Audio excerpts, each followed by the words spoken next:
आज हम आपके लिए बोर्ड के दृष्टिकोण से बहुत ही महत्वपूर्ण प्रश्न श्वसन लेकर के हाजिर हैं। श्वसन आप सभी को पता है, श्वसन का मतलब सांस लेना।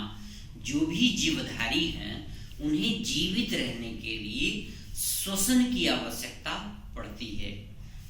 आपको पता है, आमतौर पर श्वसन का मतलब हम लोग आवश्यकता की गैस लेना और अनावश्यक गैस को बाहर छोड़ने की क्रिया को श्वसन कहते हैं, या ऑक्सीजन गैस ग्रहण करना और कार्बन डाइऑक्साइड छोड़ना, इसे हम श्वसन कहते हैं। ये साधारण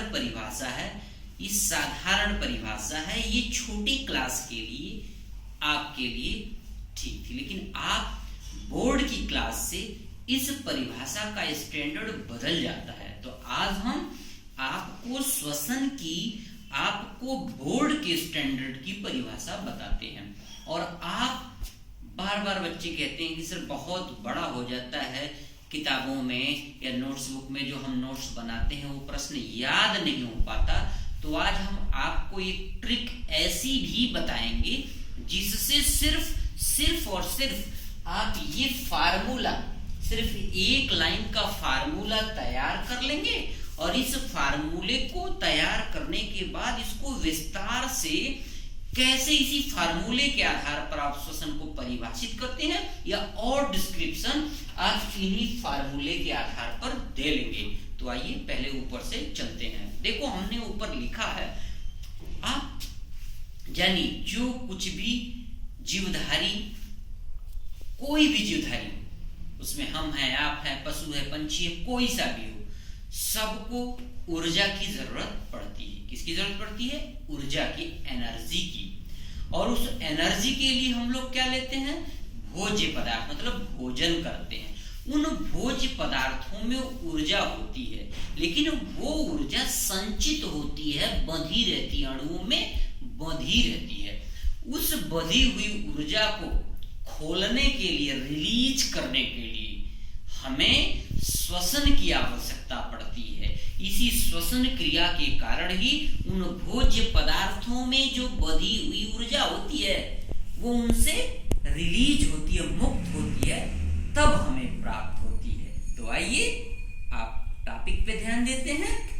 श्वसन ऐसी, ये आपके स्टैंडर्ड की परिभाषा है, ध्यान रखना, ये 10th क्लास के बच्चों की स्टैंडर्ड परिभाषा है। आइए, श्वसन ऐसी ऑक्सीकरण क्रिया है जिसमें जीव कोशिकाओं में, जो जीव की कोशिकाएं हैं उनमें जो कार्बनिक जटिल पदार्थ हैं उसका विघटन होता है। और विघटन होने से हमारे शरीर के अंदर, इन कोशिकाओं के अंदर जब जटिल कार्बनिक पदार्थों का विघटन होता है तो उस समय कार्बन डाइऑक्साइड CO2 एवं जल का उत्पादन होता है। और साथ के साथ जिस ऊर्जा की हम बात कर रहे थे, फिर वह जैव प्रक्रियाओं को संपन्न कराने हेतु ऊर्जा मुक्त होती है। तो एक बार फिर से ध्यान दें, श्वसन ऐसी ऑक्सीकरण क्रिया है। कैसी क्रिया है?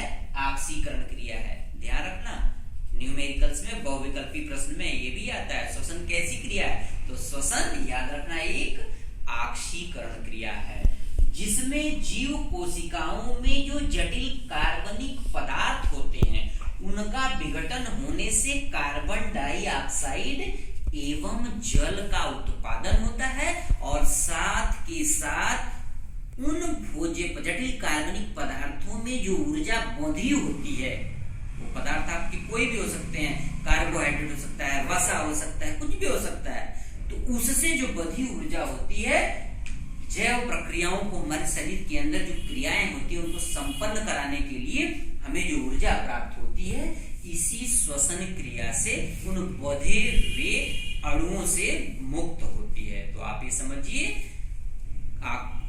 श्वसन एक ऑक्सीकरण अभिक्रिया है जिसके कारण हमारे कोशिका में अंदर जटिल कार्बनिक अणुओं में जो बंधी हुई ऊर्जा है वो रिलीज होती है, और साथ के साथ कार्बन डाइऑक्साइड और जल प्राप्त होता है।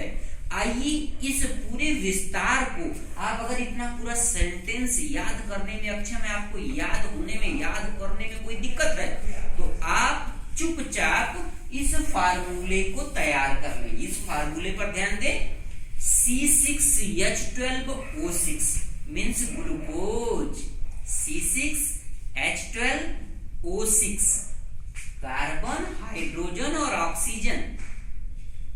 6 दुना 12, एक संबंधी दो संबंधी एक, यानी ये पूरा संयुक्त रूप से C6H12O6 मीन्स ग्लूकोज हमारे शरीर के अंदर जब C6O2 जब ऑक्सीजन प्रवेश करती है श्वसन क्रिया के द्वारा, तो ये हमारे ग्लूकोज के अणुओं को तोड़ देती है। यह है C6H12O6 प्लस 6O2, यह ऑक्सीजन इससे क्रिया करती है। क्रिया के फलस्वरूप कार्बन डाइऑक्साइड, जैसा कि यहां हमने बताया, जल जैसा कि यहां, और जैव प्रक्रियाएं हेतु ऊर्जा मुक्त होती है, जैसा कि यहां 673 किलो कैलोरी ऊर्जा भी हमें प्राप्त होती है। तो ग्लूकोज के एक अणु से, ध्यान देना, C6H12O6 जब इसमें श्वसन क्रिया के दौरान ऑक्सीजन हमारे ऊतकों में जाती है, तो ये ऑक्सीजन क्या करती है, इस ग्लूकोज पर क्रिया करती है, ग्लूकोज को तोड़ देती है। किसमें? कार्बन डाइऑक्साइड, जल, और ये है ऊर्जा की बात जिसे हम कर रहे थे कि श्वसन क्रिया के द्वारा रासायनिक अणुओं के रूप में जो ऊर्जा बधी है, वो ऊर्जा हमें मुक्त होकर के प्राप्त होती है। तो आपको बात समझ में आ गया होगा। ग्लूकोज पर ऑक्सीजन की क्रिया के फलस्वरूप कार्बन डाइऑक्साइड और जल बनता है, साथ के साथ हमारी जैविक प्रक्रियाओं को संपन्न होने के लिए 673 किलो कैलोरी ऊर्जा भी प्राप्त होती है। तो आप देखिए, ऑक्सीजन ग्लूकोज से क्रिया करती है, ग्लूकोज को तोड़ देती है, कार्बन डाइऑक्साइड, जल, और इससे हमें 673 किलो कैलोरी ऊष्मा भी प्राप्त होती है।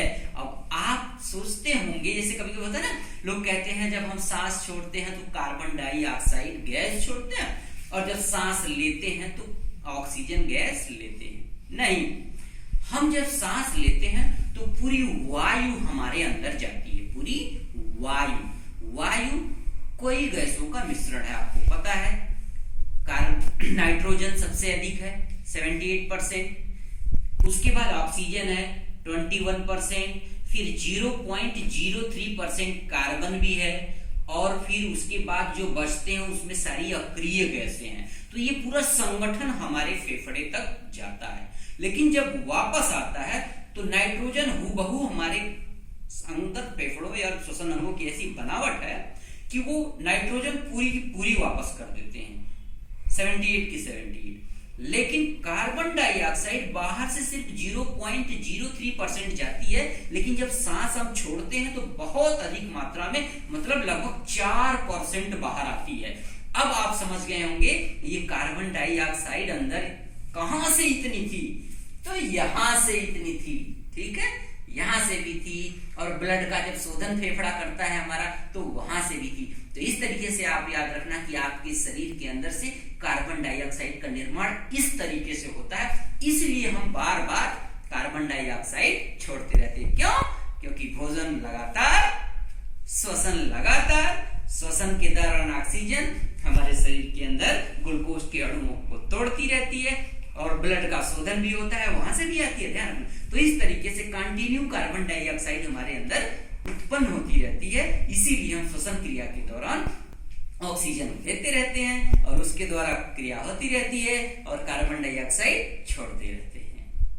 तो इस तरीके से आपका पूरा जो है श्वसन तंत्र चलता रहता है, एक सर्किल सा है, और यह हमारे लिए जीवनदायी प्रक्रिया है। हम भोजन आदि के अभाव में कुछ घंटे कुछ दिन जी सकते हैं, लेकिन क्रिया के अभाव में हम जीवित नहीं रह सकते। हम क्या, कोई भी जीवधारी बगैर श्वसन क्रिया करे जीवित नहीं रह सकता। इसलिए यह एक कंटिन्यूअस क्रिया है और हम सभी जीवधारियों के लिए बहुत ही महत्वपूर्ण है। तो इस तरीके से आज हमने आपको श्वसन क्रिया समझाया।